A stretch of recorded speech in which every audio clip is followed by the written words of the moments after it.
Israel na profecia. Vamos ver o que os profetas bíblicos dizem e o que o espírito da profecia diz a respeito do Estado de Israel. Lembrando que o espírito de profecia é o testemunho de Jesus. Não cremos pela mesma palavra de Deus que profetas modernos dos séculos 18 e 19 possam fazer parte do espírito de profecia. Sabemos que os profetas duraram e profetizaram até João Batista, e que foi o último profeta nascido de mulher, e após ele não teve mais ninguém semelhante, e o ministério profético então foi encerrado. Jesus Cristo, hoje vivo, é quem fala na igreja através do seu testemunho e com o espírito de profecia no qual foi escrito o livro de Apocalipse. Jesus Cristo, hoje vivo, é quem fala na igreja através do seu testemunho e com o espírito de profecia no qual foi escrito o livro de Apocalipse. Ele, Jesus, é o profeta da igreja atualmente e por meio do Espírito Santo fala a seus servos. E isso não estava restrito apenas a uma pessoa. Nós não podemos crer que o espírito de profecia ensinado na era apostólica estivesse restrito. Nós vemos o apóstolo Paulo falando que os dons do Espírito é distribuído conforme a vontade de Deus e a todos os membros da igreja, e não somente para um homem ou uma mulher que profetiza por meios de livros copiados ou mesmo fraudados, não sendo provado biblicamente que seja espírito de profecia. Mateus 23, 37 a 39. Ó Jerusalém, Jerusalém, que mata os profetas e apedrejas os que te são enviados, quantas vezes eu quis ajuntar os teus filhos, como a galinha ajunta os seus pintinhos debaixo das asas, e tu não quiseste. Eis que a vossa casa é deixada desolada, porque eu vos digo que desde agora não me vereis mais, até que digais: bendito seja o que vem em nome do Senhor. Similarmente, em Lucas, fala deste mesmo assunto sobre Jerusalém, sobre a nação de Israel, profetizado por Jesus Cristo também. Lucas 21, 20 ao 24. E quando virdes Jerusalém cercada de exércitos, então sabei que é chegada a sua desolação. Então deixai os que estiverem na Judéia fugirem para os montes, e deixai os que estiverem no meio dela saírem, e não deixai os que estiverem no campo entrar. Porque estes são dias de vingança, para que tudo o que está escrito seja cumprido. Mas ai das grávidas e das que amamentarem naqueles dias, porque haverá grande aflição na terra e ira sobre este povo. E eles cairão ao fio da espada e serão levados cativos para todas as nações. E Jerusalém será pisada pelos gentios, até que os tempos dos gentios se completem. Aqui Jesus está profetizando a destruição do templo, a destruição da cidade de Jerusalém, conforme estava predito pelos profetas.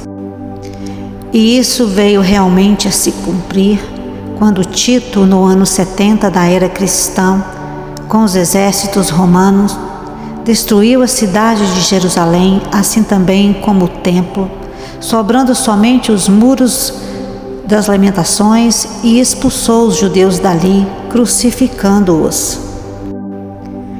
E isso foi escrito na história dos Hebreus pelo historiador Flávio Joséfo, que na época pôde narrar esses acontecimentos que ele mesmo testemunhou. E com isso vemos um cumprimento incrível da palavra de Deus sobre o povo de Israel.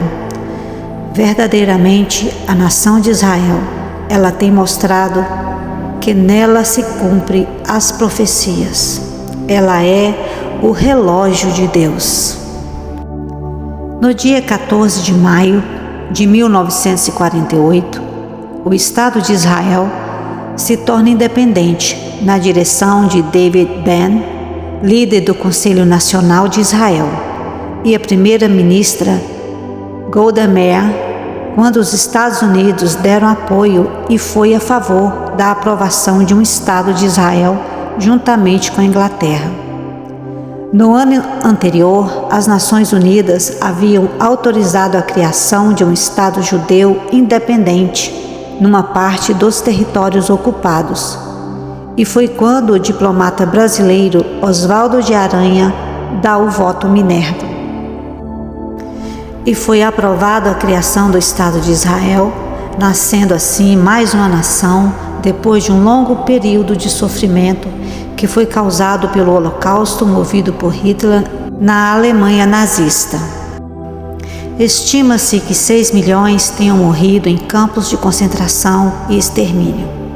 Após a Segunda Guerra Mundial, foi então fortemente dado a cabo o Decreto de Balfour de 1922, onde separava aquela parte da terra da Palestina para a criação do novo Estado de Israel. Isaías profetiza o nascimento dessa nação de Israel nos últimos dias, como até mesmo um sinal de que a plenitude dos gentios está se completando, como já sabemos. Israel é o relógio de Deus. Tem muitas profecias referentes à nação de Israel que estão para se cumprir nos últimos dias, como por exemplo o Armagedon. E é uma profecia que já se cumpriu, que vamos encontrar em Isaías 66. Isaías 66, 6 ao 10. Uma voz de grande rumor virá da cidade, uma voz do templo, a voz do Senhor, que dá o pago aos seus inimigos. Antes que estivesse de parto, ela deu à luz. Antes que lhe viessem as dores, ela deu à luz a um filho. Quem jamais ouviu tal coisa? Quem viu coisa semelhante? Poder-se-ia fazer nascer uma terra em um só dia? Nasceria uma nação de uma só vez? Mas Sião esteve de parto e já deu à luz os seus filhos. Abriria eu a madre e não geraria, diz o Senhor. Geraria eu e fecharia a madre, diz o Senhor. Regozijai-vos com Jerusalém e alegrai-vos por ela. Vós todos que a amais, enchei-vos por ela de alegria, todos os que por ela pranteastes. Quase 2000 anos depois da terceira diáspora mundial, causada pelo Império Romano no ano 70 da era cristã, e por quase 2000 anos, os judeus estiveram sem nação. Isso foi possível com o movimento sionista no ano de 1922, pelo decreto do milionário Balfour, em que abria mão e concessão da região da Palestina. Justamente nos territórios hoje ocupados por Israel, que estão bem maiores do que no ano de 1948. E essa expansão se deu ao fato de que as nações árabes, não aceitando a criação do Estado de Israel naquela região, imprimiram guerras contra Israel, revidando-se e se defendendo a cada guerra dessa, se expandia até que em junho de 1967, na Guerra dos 6 Dias, Israel consegue, com o general Moshe Dayan e seus exércitos, ocuparem a cidade de Jerusalém, a parte oriental. Ali os judeus choraram sobre o muro de Jerusalém, que estando por quase 2000 anos sem a capital, foi conquistada através da Guerra dos 6 Dias. A cidade que tem sido motivo de grandes conflitos e discordância naquela região. Profetas que profetizaram sobre a criação do Estado de Israel nos últimos dias. Por exemplo, Ezequiel, Jeremias, Isaías, Zacarias.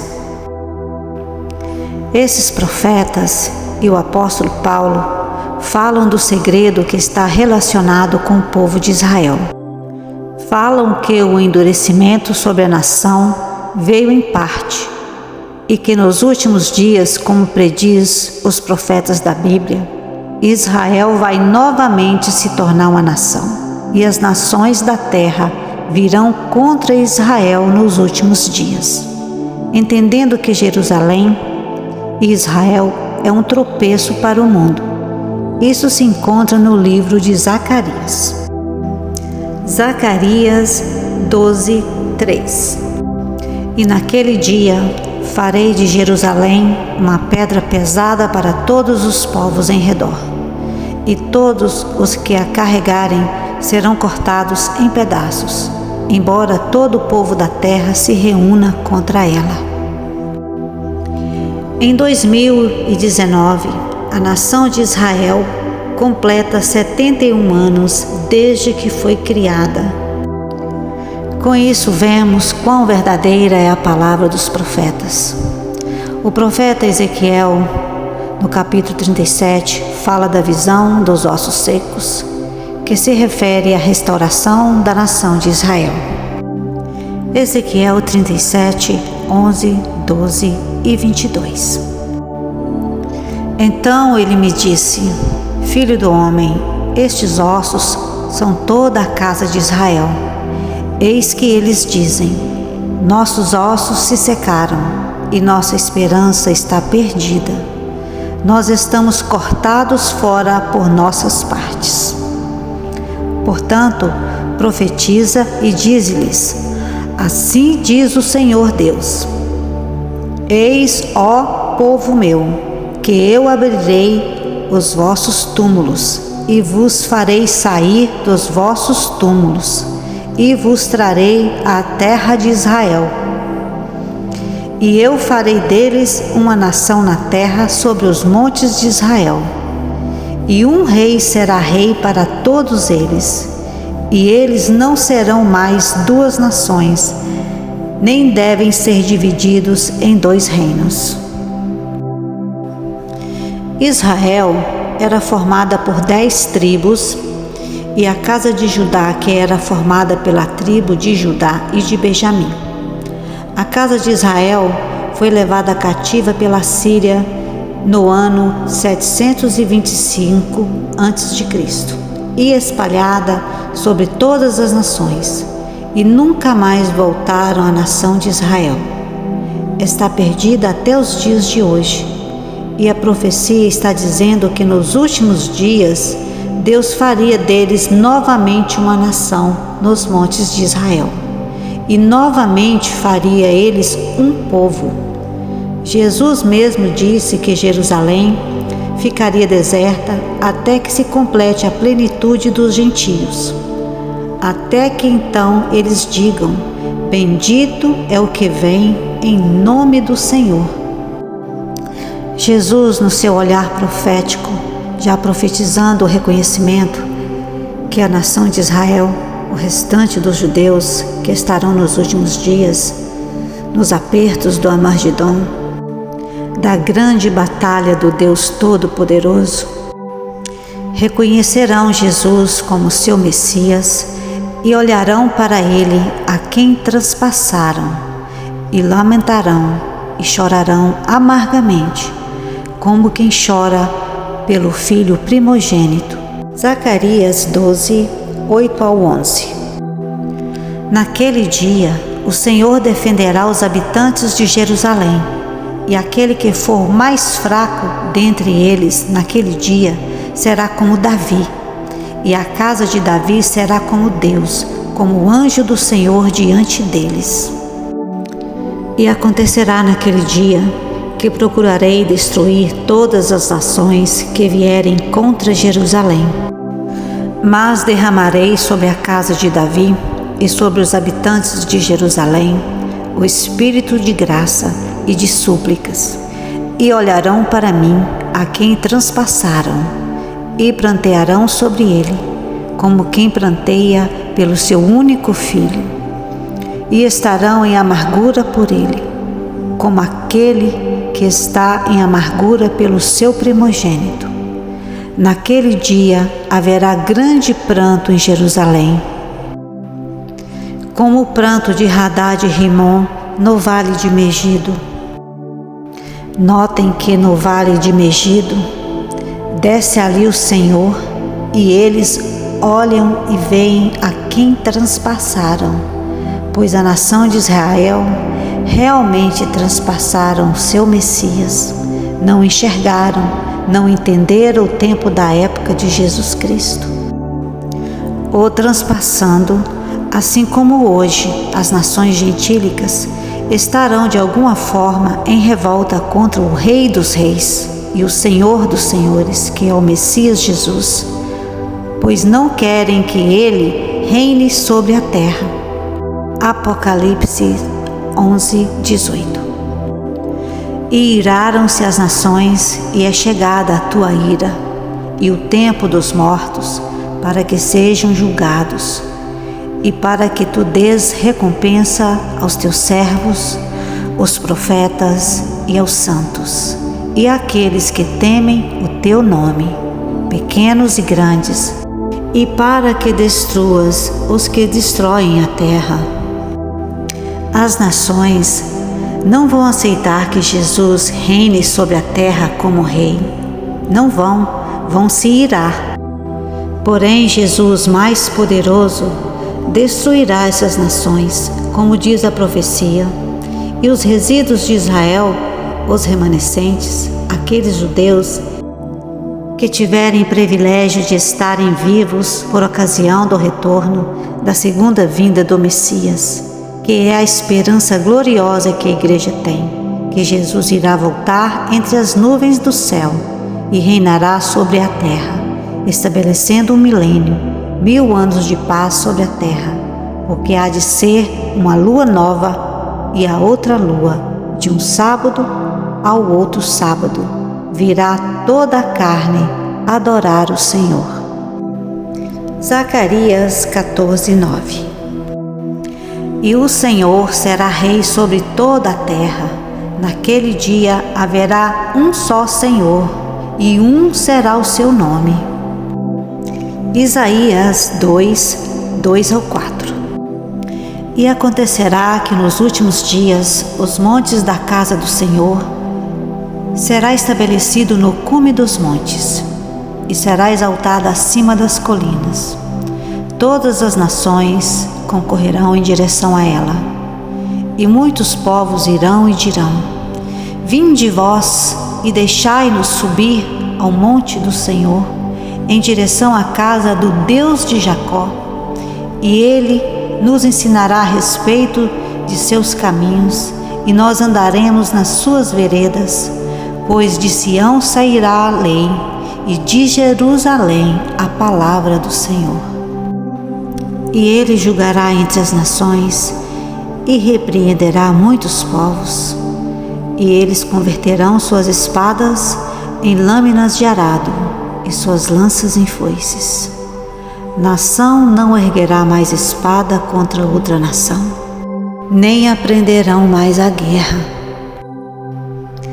Então, de Jerusalém sairá a palavra do Senhor, e as nações da terra irão converter seus armamentos de guerra em material de agricultura.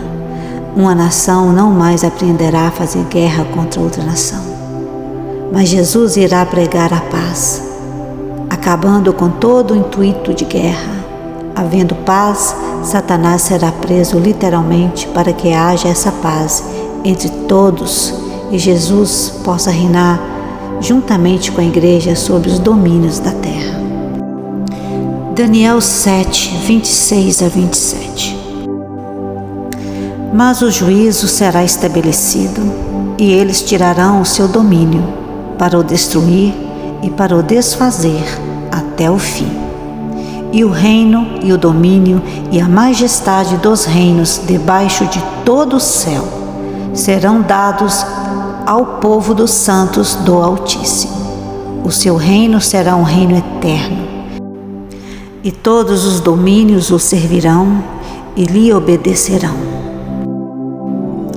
Esses versos dizem claramente de que os reinos debaixo do céu, ou seja, a terra, será dada aos povos do Santo do Altíssimo, dando claramente o cumprimento da oração do Pai Nosso que diz: venha o teu reino, seja feita a tua vontade, assim na terra como no céu. Através dessa oração, proclamamos que o reino de Deus seja estabelecido sobre a terra e a sua vontade seja feita sobre ela. E vemos que o profeta Daniel, em espírito de profecia, profetiza claramente a respeito dos santos do Altíssimo, que irão ter os domínios da terra. No versículo 26, refere-se ao juízo sobre a ponta pequena, ou seja, o anticristo, onde tirarão o seu domínio para o destruir e o desfazer até o fim. As promessas é que aqueles que vencerem reinarão com Cristo sobre as nações. O apóstolo Paulo fala de um período que convém que Jesus reine até que todos os inimigos sejam subjugados. Este período é o milênio, os 1000 anos que haverão sobre a terra. Zacarias 13, 1-2. Naquele dia haverá uma fonte aberta para a casa de Davi e para os habitantes de Jerusalém, para remover o pecado e a impureza. Acontecerá naquele dia, diz o Senhor dos Exércitos, que eliminarei da terra os nomes dos ídolos, e deles não haverá mais memória. E também removerei da terra os profetas e o espírito imundo. Nessa passagem, vemos que os ídolos serão eliminados e não mais lembrados, não havendo mais idolatria, imagens de escultura. Também irão sair os profetas, porque a terra se encherá do conhecimento do Senhor, e os espíritos da impureza serão retirados da terra. Apocalipse 5, 9-10. E cantavam um novo cântico, dizendo: digno és de tomar o livro e de abrir os seus selos, porque foste morto, e com teu sangue compraste para Deus homens de toda a tribo, língua e povo e nação, e para o nosso Deus os fizeste reis e sacerdotes, e eles reinarão sobre a terra. Como veem, teremos poder sobre as nações. Apocalipse 2, 26-27. E ao que vencer e guardar até o fim as minhas obras, eu lhe darei poder sobre as nações. E com vara de ferro as regerá, e serão quebradas como vasos de oleiro, como também recebi do meu Pai. Todos esses acontecimentos terão seu ponto máximo de importância na vinda de Jesus, na sua segunda vinda, porque na Bíblia não nos mostra uma terceira vinda, pois ao admitirmos um milênio no céu, rapto secreto, teremos que admitir um terceiro retorno de Cristo na terra. A Bíblia nos mostra apenas a segunda vinda, que será similar à sua assunção, como vimos em Atos 1, 11. Atos 1, versos 11. Os anjos lhes disseram: homens galileus, por que vocês estão olhando para o céu? Este mesmo Jesus que dentre vós foi elevado ao céu, voltará da mesma forma como o viram subir. As provas de que Jesus voltará a segunda vez apenas se encontram no livro de Hebreus. Hebreus 9, 27 ao 28. Da mesma forma como o homem está destinado a morrer uma só vez e depois disso enfrentar o juízo, assim também Cristo foi oferecido em sacrifício uma única vez para tirar os pecados de muitos, e aparecerá segunda vez, não para tirar o pecado, mas para trazer a salvação aos que o aguardam. 2 Timóteo 4:1. Na presença de Deus e de Cristo Jesus, que há de julgar os vivos e os mortos, por sua manifestação e por seu reino, eu o exorto solenemente. Daniel 2:35. Então o ferro, o barro, o bronze, a prata e o ouro foram despedaçados, viraram pó, como o pó da debulha do trigo na eira durante o verão. O vento os levou sem deixar vestígio, mas a pedra que atingiu a estátua tornou-se uma montanha e encheu toda a terra. A sua segunda vinda já é para o estabelecimento do seu reino milenar sobre a terra, período que convém que ele reine até que ponha todos os inimigos debaixo dos seus pés. Por esse motivo, Satanás estará preso no abismo, nas profundezas do mar, conforme diz o espírito de profecia verdadeiro. O conhecimento dos profetas da Bíblia e sua correta visão é o testemunho de Cristo. Isso, na verdade, representa testemunhar através do espírito de profecia, o mesmo testemunho que Jesus dava. Lucas 24, 25 ao 27. E ele lhes disse: ó nércios e tardos de coração para crer tudo o que os profetas disseram. Porventura não convinha que o Cristo padecesse essas coisas e entrassem na sua glória? E começando por Moisés e por todos os profetas, explicava-lhes o que dele se achava em todas as Escrituras. Então, as Escrituras é testemunho de Jesus, e o testemunho de Jesus é o espírito de profecia. Assim como está em Apocalipse 19:10, o espírito de profecia não pode, em hipótese nenhuma, ser livros de um profeta moderno dos últimos dias. O seu testemunho já existia na época de João, quando ele estava na ilha de Patmos. Apocalipse 1:9. Eu, João, que também sou vosso irmão e companheiro na aflição e no reino e na paciência de Jesus Cristo, estava na ilha chamada Patmos por causa da palavra de Deus e pelo testemunho de Jesus Cristo. Esses livros escritos fora da Bíblia, que dizem ser testemunho de Jesus ou espírito de profecia, são acréscimos ao livro de Apocalipse e aos testemunhos dos profetas daquela época. Sendo assim, os mesmos devem ser rejeitados, porque o livro de Apocalipse diz claramente que se alguém acrescentar algo à palavra deste livro, ou seja, se alguém chamar algum livro fora da Bíblia de testemunho de Jesus, estará acrescentando profecias que não existem. Apocalipse 22, 18 ao 19.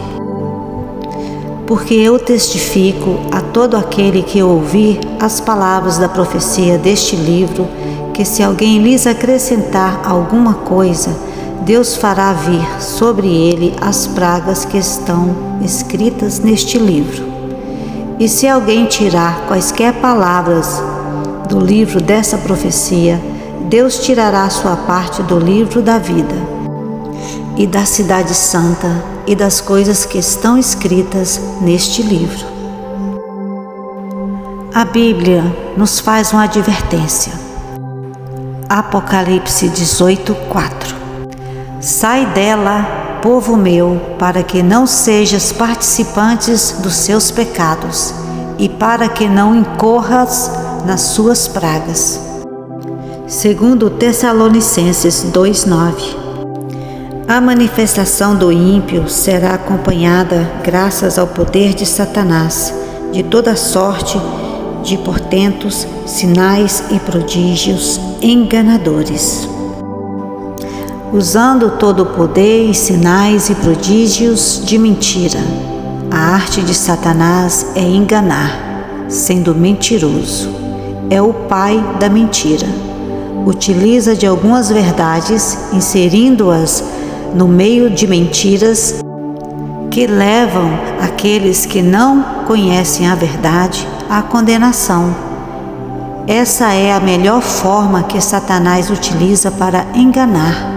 Quanto mais longe a igreja está da verdade, mais com a doutrina de Babilônia, mais perigosa e enganadora ela é.